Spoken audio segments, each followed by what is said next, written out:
My name is Rich. My name is Paul. And this is a comic strip AP of Don't Rest Your Head, featuring the sleepless nights of Alan Turner. When we last saw Alan, he was traversing the Mad City in search of his friend and his bassist, Honeycombs.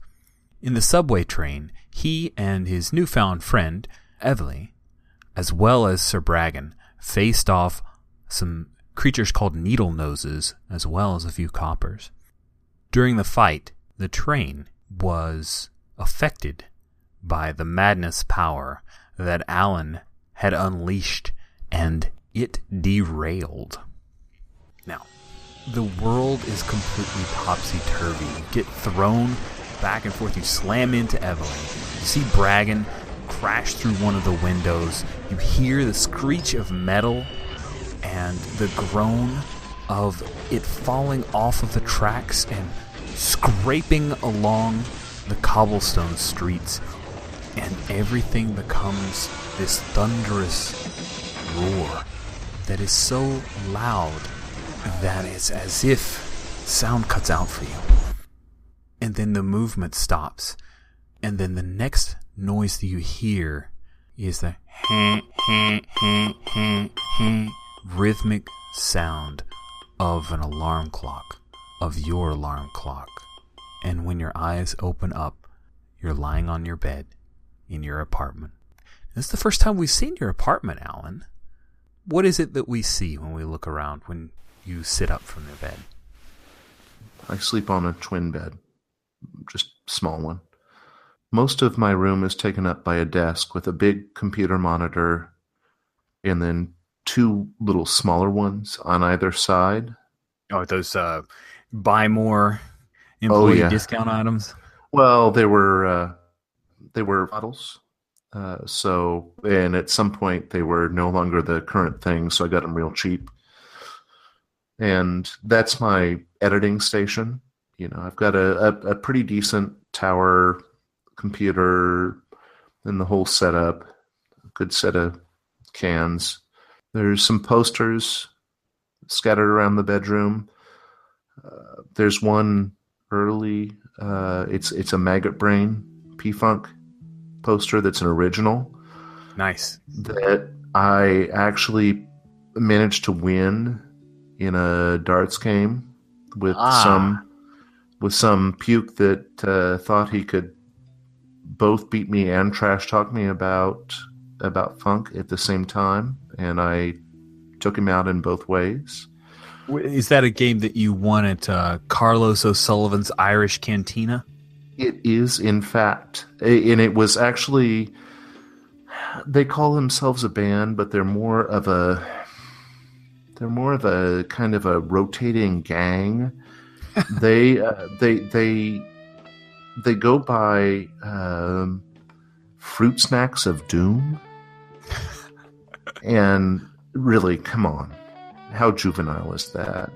Anyway, I don't even remember his name anymore. I think he was the keyboard player. Whatever, keyboard player. Yeah, I've got that. That's the real thing of value aside from my setup. Everything else is just not just IKEA, but it's kind of second generation IKEA, a lot of which has been scavenged from street corners and trash areas behind apartment buildings when people move. Okay. So, yeah, it's not the classiest apartment, but it's where I am. The alarm clock is one of those that's like a set of lips. I don't even... Rocky Horror Picture Show lips, or is this Rolling Stones lips? It's more Rolling Stones lips, but I'm not even sure anymore where I got it from. I've had it for like 10 years, and it may have been just like a garage sale kind of thing, but I don't remember which one. It amused me at some point. Check your phone, and you have signal, and you have messages. You have a missed call from Dirtball and a missed call from Digger as well. Crap. For every moment since that I met Bragan, I would have thought that what I really wanted was to be right here, right now, awake and thinking, okay, that was all just a bad dream. But somehow this doesn't feel like a relief to me. I check the messages from Dirtball and Digger, and I don't know what to expect when I listen to them.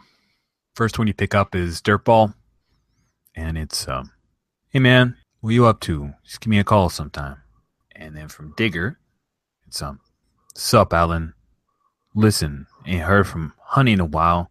Nah, starting to get worried, because, that rep is just waiting on us.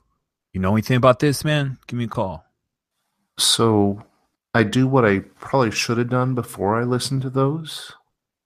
I check my phone and see what day and time it is. It is the next day, the last day that you went to Widow Haversham's.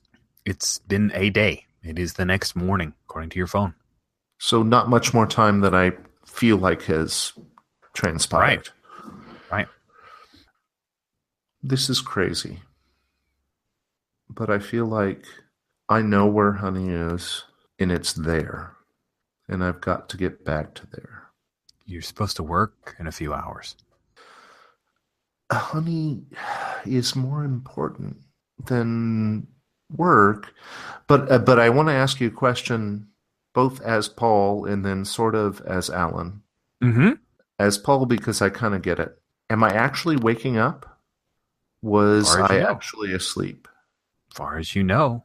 Everything feels like it normally does, but slightly off. Slightly out of phase.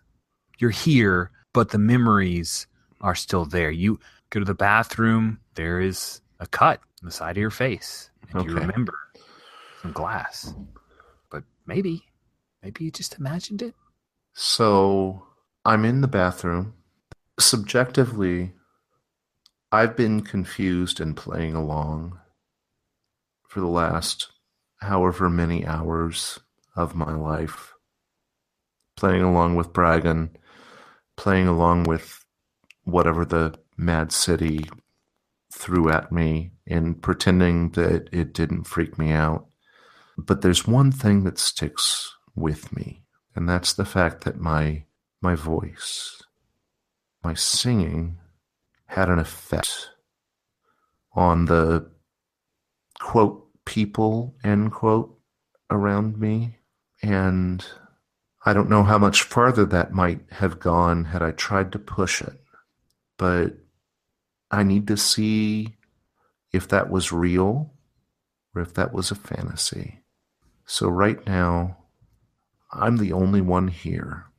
So all I have to try is a physical effect. And the only thing I can come up with is, believe it or not, I'm walking on air. I never thought I could feel so free. Yes. What are you trying to do? Walk on air. I'm looking in the mirror. All I need is to see my eyes go over the top of that shaving mirror, of that thing.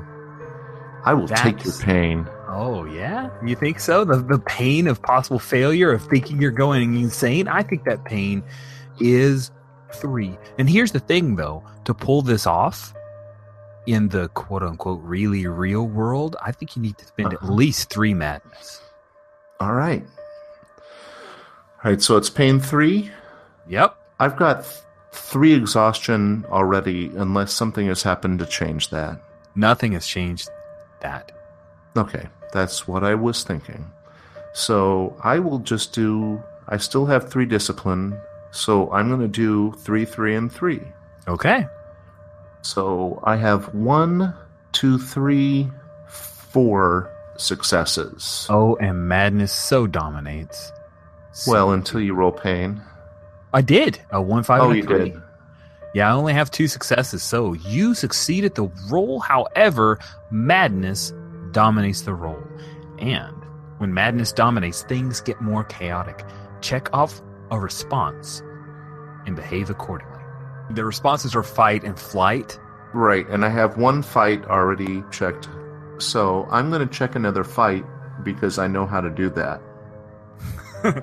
So you're choosing to fly, but you're not choosing flight because they kind of mean different things. Right, exactly. So as I lower back to the ground, maybe a little precipitously, because I didn't really want all of that confirmed, I lash out with my fist to the mirror of the medicine cabinet that's in front of me and just punch the crap out of my own face as it comes back into view. And the mirror shatters and several shards fall. And as they do, they rotate and we see Alan's face in those odd triangles and squares that were the mirror. And then right at the end of that comic strip panel, the next panel shows just a single drop of blood from his knuckles, obscuring one of those faces. Yes! Oh, that's so good. Perfect. And we will stop right here.